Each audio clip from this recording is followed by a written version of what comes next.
Al-Fatihah. A'udzubillahi minasyaitonir rajim. Bismillahirrahmanirrahim.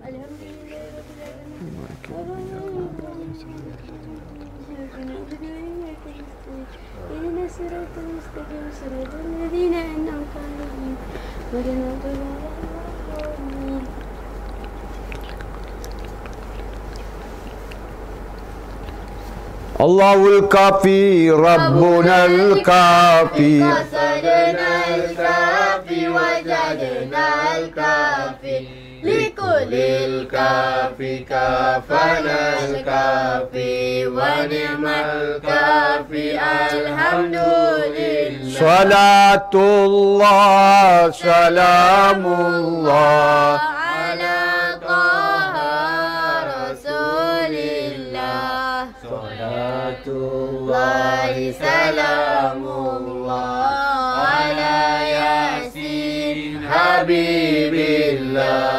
Salatullah, salamullah ala taha rasulillah.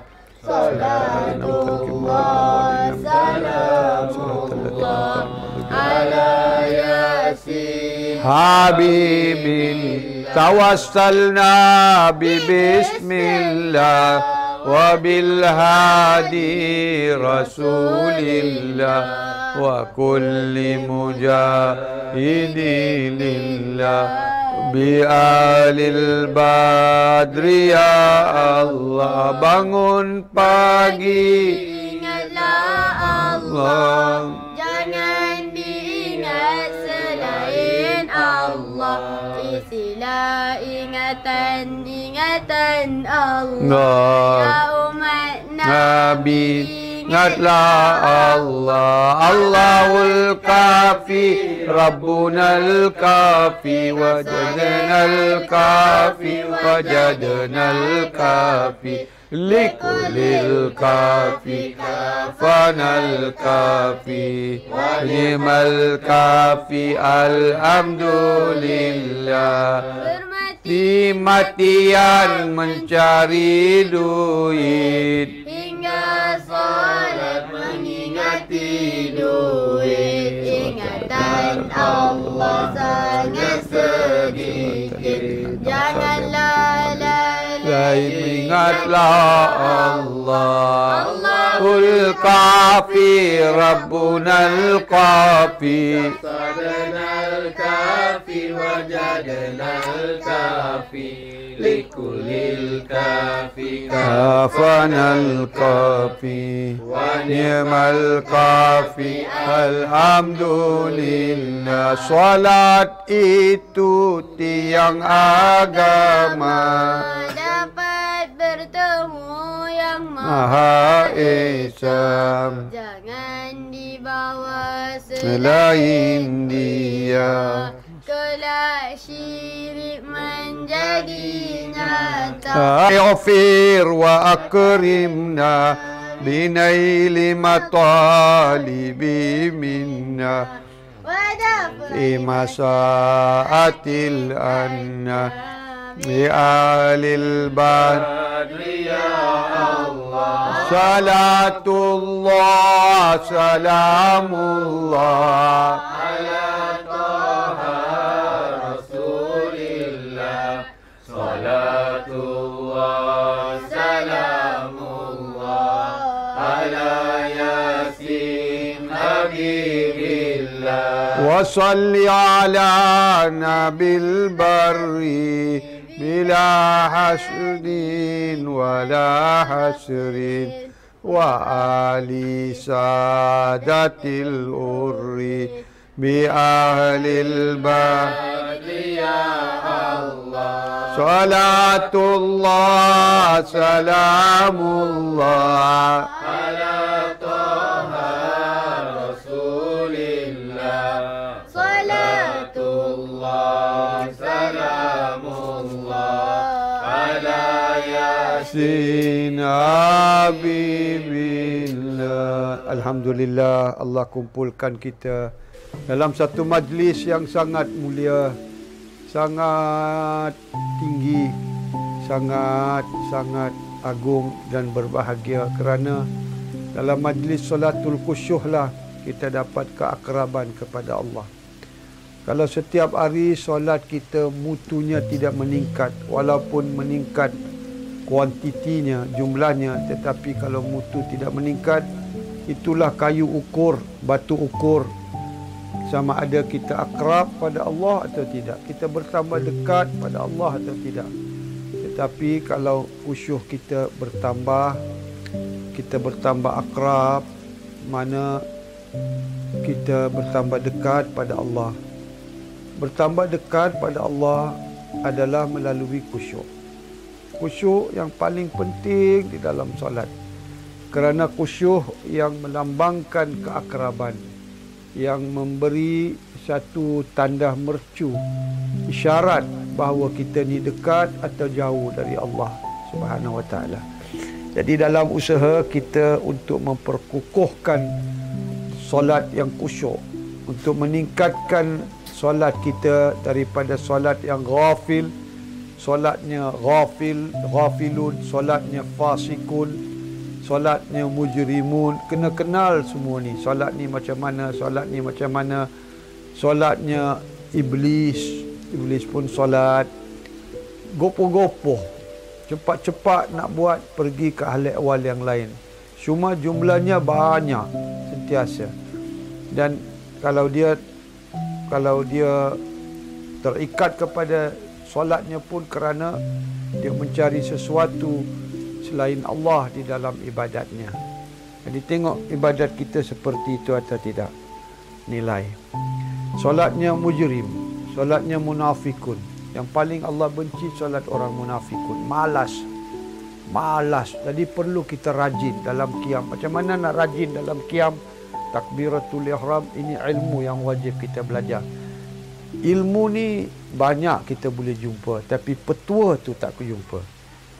Petua untuk mendapat solat khusyuk di dalam takbiratul ihram, dalam pembacaan.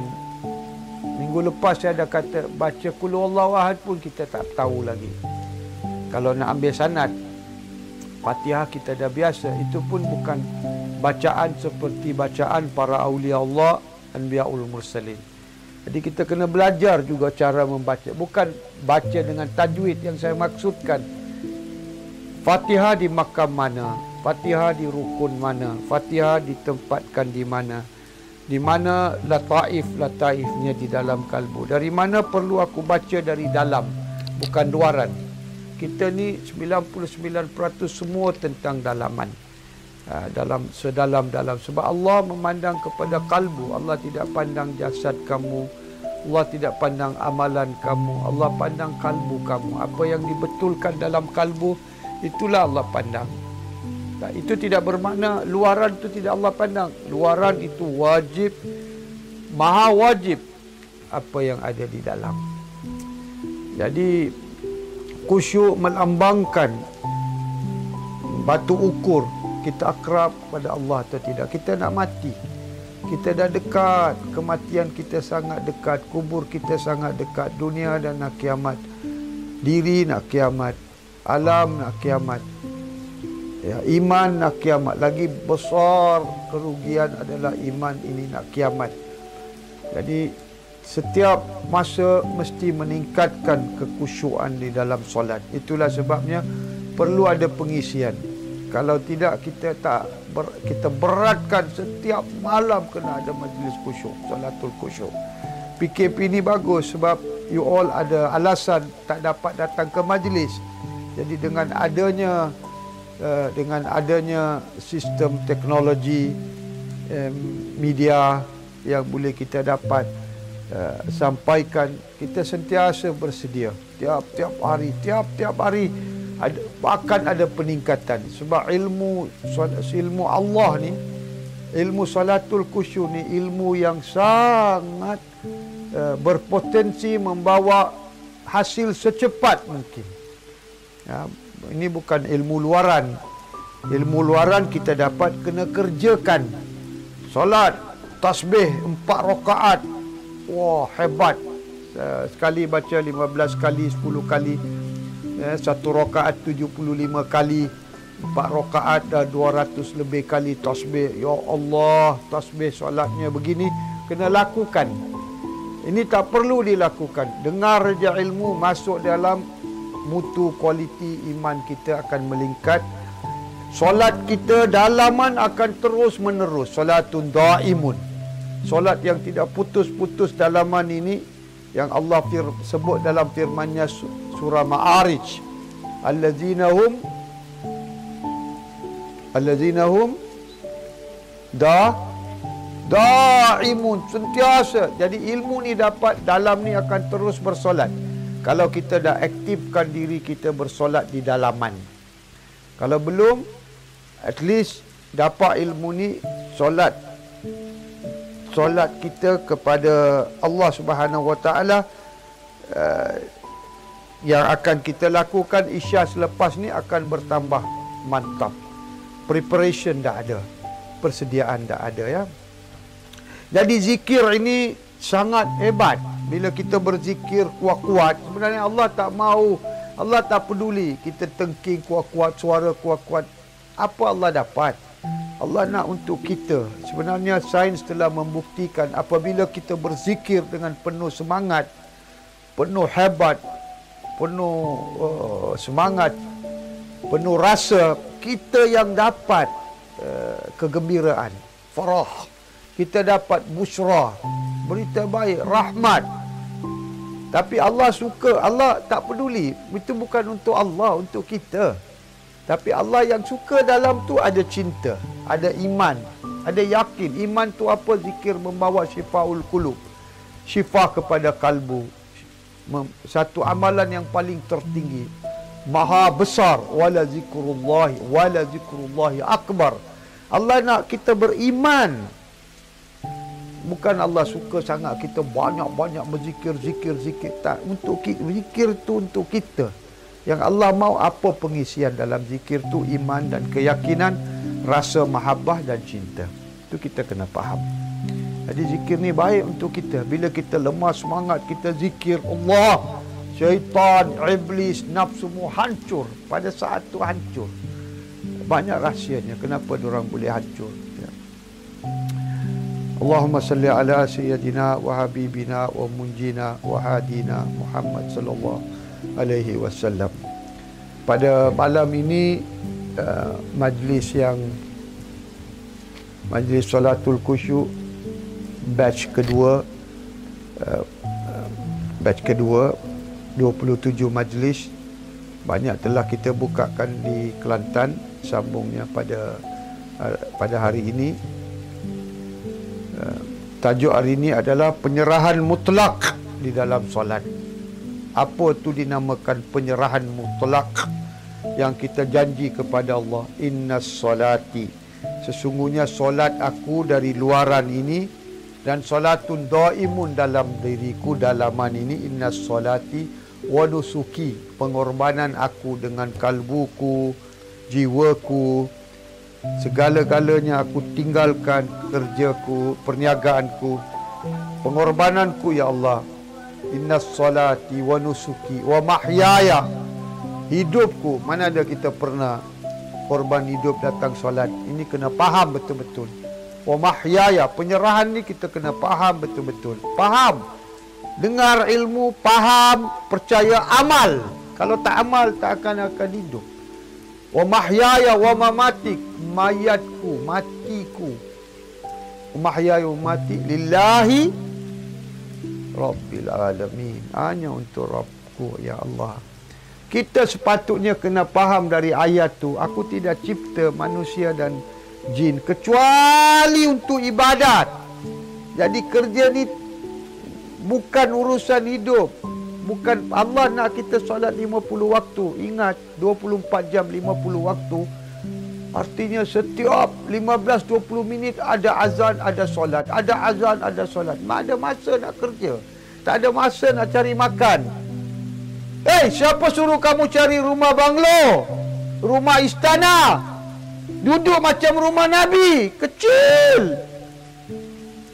Sebab masa hidup kita kecil. Kalau kamu nak cari rumah macam Rasulullah, 2 bulan gaji cukup lah. Atau 3 bulan, 5 bulan cukup. Kita ni ego tinggi. Nak tunjuk jiran punya rumah kecil, saya punya rumah besar. Kambing, berapa banyak kambing Allah boleh cipta. Ayam, apa? Ayam boleh datang. Burung boleh datang. Rezeki telah Allah sedia, pokok buah semua, sayur. Dah! Berapa kamu mati-mati 18 jam, 12 jam pergi kerja mati-mati.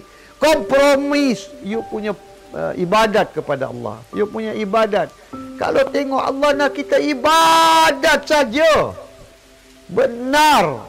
Tapi Allah kurangkan dari 50 ke 5 waktu. 5 waktu pun tidak sempurna. Sebab tak ada khusyuk. Tidak ada ikatan pada Allah. Jadi penyerahan. Ya, penyerahan. Sebelum kita menyerah di dalam solat, sebelum solat, wajib kita mensucikan diri. Kita daripada kecil sampai sekarang tahu hanya membersihkan. Itu pun fiqh pembersihan tidak mutlak. Kalau ada satu daki di sini, solat itu terganggu. Terganggu sebab jadi syaitan untuk menghalang kita jangan kamu dekat pada Allah. Itu baru pembersihan pun tak lengkap. Bersih tak bersih. Kena setitis air kencing, air najis. Masuk tandas tak pakai selipar, keluar bawa najis. Kita dosa yang paling besar yang aku amat takuti adalah dalam kubur diseksa oleh kerana air kencing. Solatnya cantik, ibadatnya khusyuk, tapi kencing, terkena satu titis air kencing. Fiqh itu ada bab fiqh kita kena belajarlah, tapi jangan sampai setitis pun terkena. Begitu kita kena jaga daripada najis luaran. Jangan cakap najis dalaman ya. Jadi pembersihan kita bersih, tapi dengan pembersihan wudu sudah cukup bersih tau. Kita tak layak jumpa Allah yang Maha Suci. Jadi bersama dengan pembersihan kena ada pensucian. Bersih dan suci. Kalau dibersihkan 3 kali, disucikan pun 3 kali. Tangan, lepas tangan apa? Mulut, lepas tu hidung. Kalau kamu bersihkan 3 kali mulut kamu, hidung kamu, 3 kali kamu kena sucikan. 3 kali, 3 kali. Muka, 3 kali kamu bersihkan, 3 kali kena sucikan. Tangan kamu bersihkan dari kotor-kotoran, daki, minyak, abu, pasir, tanah, kamu kena sucikan 3 kali juga. Tangan 3 kali. Kepala, ini pun tak betul dah cara kita buat. Sunnah Nabi ada kata begini, ada kata begini, ada kata begini. Ya. Okey, ini fiqh. Saya tak nak masuk ke dalam bab fiqh ya. Semutlak-mutlaknya. Jadi semua sunnah yang dibawa oleh semua para imam ijtihad, kita buat sunnah Rasulullah yang mutlak. Jadi yang ini pembersihan ini pun tak betul, pembersihan pun tak betul. Kemudian nak pergi berdiri depan Allah yang Maha Suci, pensucian langsung tak betul. Masih kita belajar, tengah belajar. Jadi bersihkan dulu. Kalau kamu tak pergi dalam keadaan bersih dan suci, mana Allah nak terima kamu dalam hadrat kesuciannya? Hadratullahil a'zam, hadratullahit taharah qudusiyah. Suci, dalam keadaan suci. Kalau Allah nak terima kita dalam keadaan suci, kamu datang dalam keadaan suci, dalam keadaan suci. Jadi 3 kali kena sucikan tangan. Jadi saya dah bagi formula. minggu lepas, kalau nak betul-betul sucikan, ingat formula GST. Tengok air GST, tengok tangan GST, tengok muka GST, air tu dengan muka GST. Pandang dulu GST. Branding ini, formula ni untuk memperingatkan kita dengan cara yang mudah. GST. Allah pun permudahkan dengan cara mudah. Itu sebab ada alif lam mim, alif lam ram, Yasin, Taha, Hamim. Tengok banyak isyarat-isyarat supaya terkandungnya segala ilmu dalam tu ya. Jadi GST itu apa? Gugurkan, ya Allah, gugurkan segala syirik dalam tanganku ini. Apa syirik dengan tangan? Gugur, seperti rambut tu gugur. Kalau rambut tu dua gugur, dia jadi botak, takkan lagi rambut tu boleh tumbuh. Yang kita tarik boleh tumbuh balik, kita gunting, shaving boleh. Ini gugur, dia gugur habis. Bila dia gugur sendiri, dah tak boleh tumbuh. Kita kena gugurkan syirik. Macam mana nak gugurkan syirik? Di peringkat pembersihan pertama. Kemudian menggugurkan syirik di peringkat kedua. Kemudian menggugurkan syirik di peringkat pembersihan ketiga. Gugur syirik dari mana? Dari jasad tak ada syirik. Kita tak mensyirikkan Allah. Kita tidak pergi kuil, kita tak pergi gereja. Tapi dalam akal kita ni banyak mensyirikkan Allah. Kena gugurkan sebelum kita pergi berdiri di depan Allah yang Maha Suci. Gugurkan segala syirik di akal. Gugurkan segala syirik dalam kalbu, dari kalbu. Gugurkan segala syirik dari panca indera. Itu sebab 5 panca indera ni tak terlepas dalam wudu. Tak boleh terlepas. Kemudian gugurkan segala syirik daripada rohani. Yang roh pernah dahulu menyaksi Allah, kemudian dia menyaksi macam-macam makhluk, dah berlaku syirik antara Allah dengan dia. Kena gugurkan di 4 level. Tengok, lagi mendalam, lagi kita dapat ilmu dalam, lagi mendalam pensucian wudu tu. Wudu tu lagi mendalam. Kalau kamu nak ambil luaran pergi habis. Belajar secara wudu, solat secara luaran. Atau belajar satu majlis, lepas tu tak payah. Kalau saya tanya kalian, siapa pernah pergi tengok video 17? 2 view, 3 view, 17 solatul khusyuk. 17 solatul khusyuk, 2 view. Yang lepas 3 view. Ialah mungkin salah diorang ni tidak advertise di dalam FB supaya boleh menarik. Nanti di akhirat bila Allah buang seluruh solat ke atas muka kamu, baru kamu menyesal. Allah ni baik, Allah ni adil, Allah ni baik, dah bagi kami ilmu, Allah dah utus utusan dia. Kita tak ada masa nak belajar. Kita tak mau belajar.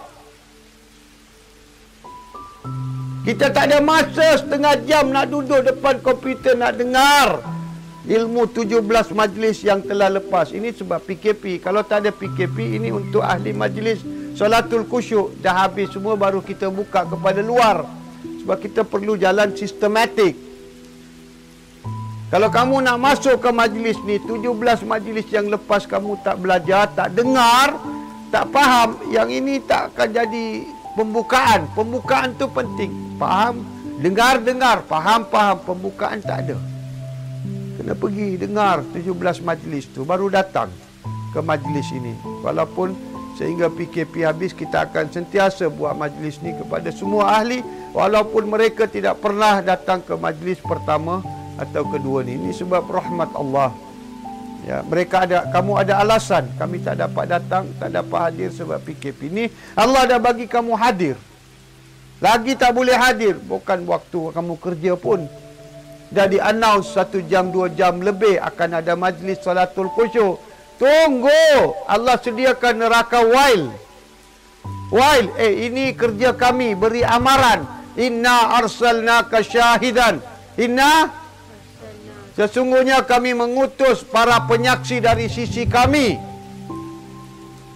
Dari sisi kami, penyaksiku, penyaksi Rasulku, aku utus. Inna arsalnaka syahidan. Ayat ni bukan untuk Rasulullah sahaja. Ayat ini untuk warazatul anbiya. Ayat ini untuk orang yang diutus oleh Allah dan Rasulullah. Jangan jadi jahil. Quran untuk Nabi dan pewaris anbiya, awliya Allah sampai kiamat, akhir zaman. Inna, kami utus kamu, wahai Nabi disebut biadab, tak ada adab dalam tafsir Quran ni. Dipanggil, kami utus engkau, wahai, ya Allah. Allah pun tak sebut nama Nabi di mana-mana pun. Tak pernah Allah sebut ya Adam, ya Ibrahim ada. Tak ada adab pada Allah. Macam mana Allah nak bagi kepahaman Al-Quran? Jadi kena bagi amaran. Tunggu segala solat Allah akan campak ke atas muka kamu sebab tidak ada solatul khusyuk. Bukan saja neraka wail, neraka yang dilaknat, wailun, wail itu laknat, laknat demi laknat demi laknat di dunia ni. Setiap kali kita sembahyang solat, nanti di akhirat Allah sediakan neraka wail. Tunggu sana, tengok apa macam neraka wail nanti. Ya, tengok nanti kita lihat ya. Saya beri amaran, kerja kami beri amaran, beri berita gembira, solatul khusyuk, hebat, manis. Okey, kena gugurkan di 4 tahap. Allah, saya gugurkan. Dengan apa you gugurkan? Dengan syahadat tak cukup. Dengan nafi isbat tak cukup. Banyak lagi untuk digugurkan di satu peringkat. Okey, kemudian kali kedua membersih, mencucikan kedua. Ya Allah, sucikan aku dari segala syirik. Syirik apa yang perlu? Kalau dibersih tak cukup. Kloroks, sabun tak cukup. Mesti direndam dalam air panas. Tak cukup rendang dalam kloros. Tak cukup rendam dalam degrisa. Complete detachment, contamination. Semua dah habis. Keluarkan semua toksik-toksik yang melekat. Habis, keluarkan. Baru suci. Sudah suci, tak tertanggal, masih melekat sebab bekas-bekas tu dah lama. Kena tanggalkan habis. Tak apa sistem mekanisme dia. Ilmu juga. Jadi ya Allah, gugurkan syirikku Allah dengan syahadamu, syahadah nabimu, syahadah syahidan. Saya tak ada syahadah Allah, saya tak ada syahadah Nabi. Syahadah syahidan saya ada. You dah ada ke syahadah syahidan? Tolong cek. Yang Allah sebut dalam surah Al-Ahqaf, syahadah syahidan ayat 16. Cek. Ada tu, mari. Kau datang, kau tak ada syahadaku. Kau tak ada syahadah nabiku. Asyhadu an la ilaha illallah, tak ada. Asyhadu anna Muhammad Rasulullah. Syahadah Sayyidina Abu Bakar engkau ada? Ada ya Allah. Syahadah Sayyidina Umar engkau ada? Ada. Syahadah Sayyidina Utsman, Ali radhiyallahu taala, Sayyidina Husain, keturunan Sayyidina Husain ada? Ahlul Bait ada? Ada, datang. Aku terima. Sebab aku tengok kesucian mereka daripada syirik. Datang. Tolong faham. Dah rasa kesucian, dah disucikan, dan doa. Baca doa selepas ambil air wudu dengan formula GST. Dah apply formula GST, Nabi suruh. Dah kamu khusyuk dalam wudu kamu. GST, apply. Setiap kali tengok GST. Gugurkan ya Allah, sucikan ya Allah, tanggalkan ya Allah. Cuba you concentrate. Memang khusyuk betul-betul. Air tu jangan laju, sederhana, pelan. Khusyuk, wallahi. Jadi di Intakin, di sana ajar benar-benar ilmu ni. Kalau tidak, solatmu dibuang. Allah tak peduli. Allah tak mahu. Allah tak mahu terima solatmu. Allah tak mahu solat yang tidak suci, berbau najis syirik. Tak mahu. Allah mahu solat yang telah disucikan dirinya datang di hadapan Maha Suci Allah. Ambil perkara ni berat. Jangan main-main. Serius sangat ni ya. Baca doa. Barang siapa berwudu daripada hadis Sayyidina Umar radhiyallahu taala ni yang diriwayatkan beliau. Barang siapa berwudu, sabda Nabi, dengan khusyuk. Bismillahirrahmanirrahim. Asyhadu an la ilaha illallah wa asyhadu anna Muhammadan abduhu wa rasuluh. Asyhadu an la ilaha illallah wa asyhadu anna Muhammadan abduhu wa rasuluh. Asyhadu an la ilaha illallah wa asyhadu anna Muhammadan abduhu wa rasuluh. Allahumma ja'alni minat tawabin. Baca hadis tu penuhlah. Barang siapa daripada Sayyidina Umar radhiyallahu taala anhu meriwayatkan Rasul sallallahu alaihi wasallam bersabda, barang siapa berwudu dengan khusyuk dan sempurna, khusyuk dengan sempurna, dan dia menghadap kiblat dan berdoa, asyhadu an la ilaha illallah wa asyhadu anna Muhammadar Rasulullah.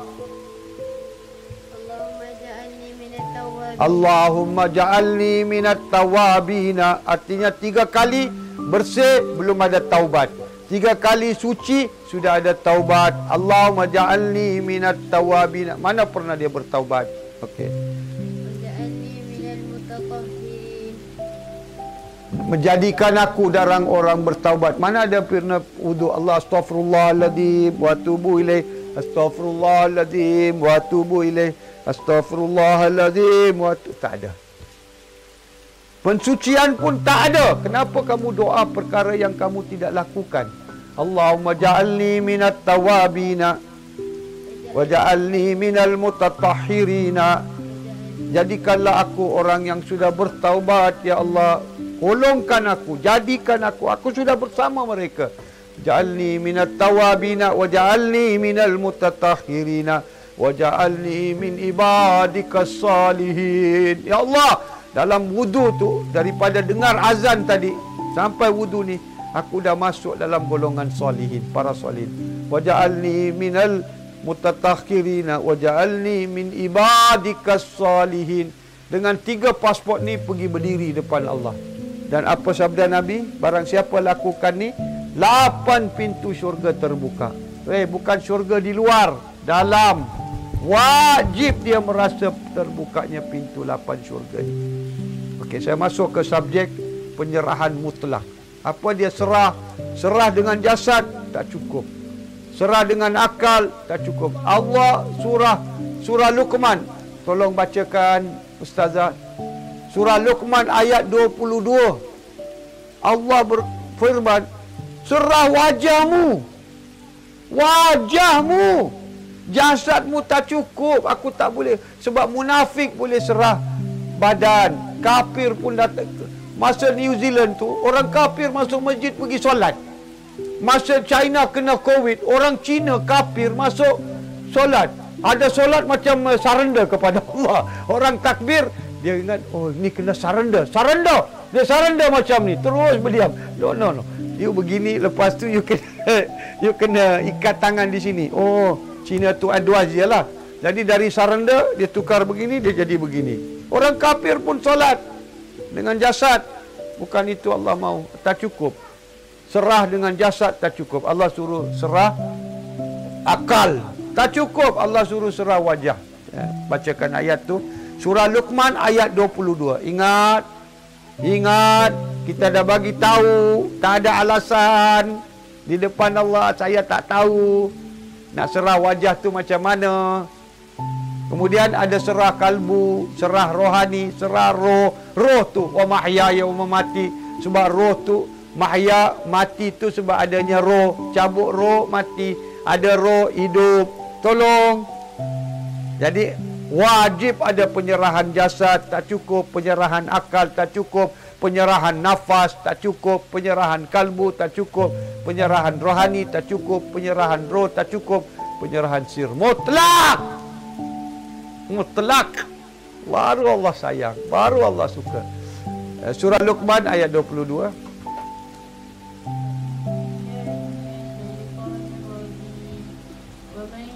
يسلم وجهه إلى الله وهو محسن فقد استمسك بالعروة الوثقى وإلى الله عاقبة الأمور. Maksudnya, dan sesiapa yang berserah wajahnya kepada Allah sedang ia berusaha mengerjakan kebaikan, maka sesungguhnya ia telah berpegang kepada simpulan tali yang teguh, dan kepada Allah jualah kesudahan segala urusan. Barang siapa menyerahkan wajahnya kepada Allah, dia telah jadi muhsin. Wa man yuslim wajhahu fahuwa muhsin, dan dia telah jadi muhsin. Muhsin ni orang yang sentiasa berihsan. Dia baru sujud, baru rukuk dengan ihsan, dia tidak jadi muhsin terus. Tak. Sebelum dia menyerahkan wajahnya dengan jasad, dia sentiasa menyerahkan wajah akalnya. Dia sentiasa menyerahkan wajah kalbunya. Dia sentiasa menyerahkan wajah rohaninya. Dia sentiasa serahkan wajah rohnya. Wajah roh saya boleh kontrol. Boleh. Boleh. Dia sentiasa menyerahkan. Kerana dia sentiasa menyerahkan wajahnya kepada Allah, dia tu muhsin. Wa man yuslim wajhahu ila Allah wa huwa, dan dia itu ihsan. Dia tu muhsin. Wa huwa muhsin. Dia telah dapat talian yang erat, talian yang kukuh dalam solatnya, dalam ibadatnya, dalam kalbunya, dalam akrabannya. Dia dah dapat talian yang paling kukuh. Faqad istamsaka bil. Apa kaitan menyerah wajah dengan talian? Oh, baru kita faham. Bila menyerah wajah, 4 wajah tak cukup. Wajahnya jasad, wajahnya akal, wajahnya kalbu, wajahnya roh, sir. Allah, baru dapat talian kepada Allah. Dapat talian kepada Allah, solat kabul. Solat kabul. Allahu Akbar. Okey, apa berlaku kalau saya tidak menyerah? Saya tak mau menyerah amanat ini. Amanat ada 7 amanat di peringkat jasad. Ada 7 amanat di peringkat akal. Ada 7 amanat di peringkat kalbu. Ada 7 amanat di peringkat roh. Ada 7 amanat di peringkat sir. Ada 49 amanat yang wajib diketahui dahulu baru diserah. Kalau tidak diketahui dan diserah, surah Anfal ayat 27. Allah memberi amaran kepada orang mukmin, bukan orang muslim. Bismillahirrahmanirrahim. Ya ayyuhalladzina amanu. Wahai orang-orang yang telah beriman. Bacakan.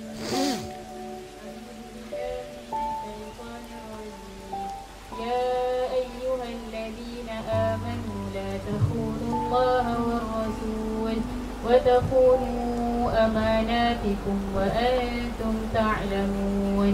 Maksudnya, wahai orang-orang yang beriman, janganlah kamu mengkhianati amanah Allah dan Rasulnya, dan janganlah kamu mengkhianati amanah-amanah kamu sedang kamu mengetahui salahnya. Kamu tahu.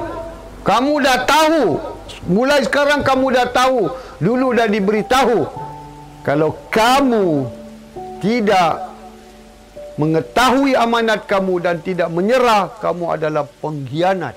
Di sisi Allah, Allah panggil kita pengkhianat walaupun dia sudah mukmin.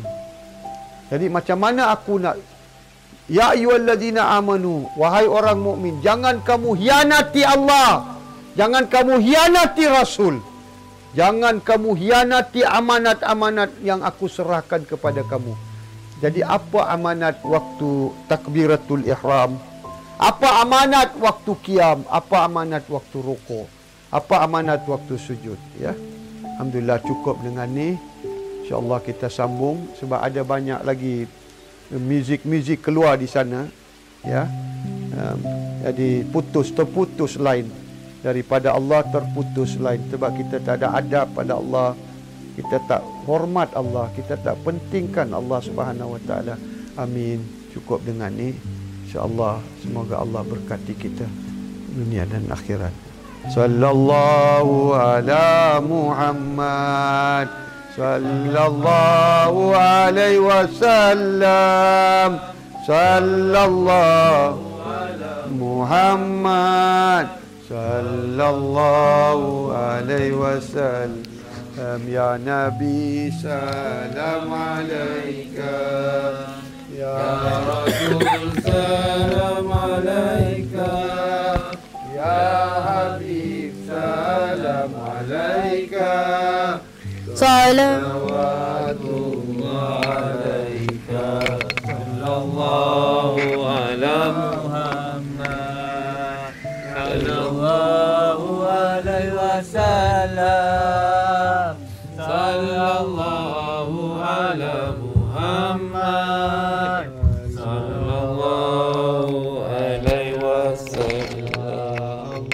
Oh ya Muhammad, ya Abu Bakar As-Siddiq, ya Umar, Utsman, ya Ali, Fatimah binti Rasuli, sallallahu ala Muhammad, sallallahu alaihi wasallam, sallallahu ala Muhammad, sallallahu alaihi wasallam. La ilaha illallah, la ilaha illallah, la ilaha illallah, Muhammad Rasulullah, sallallahu ala Muhammad, sallallahu alaihi wasallam, sallallahu ala Muhammad, sallallahu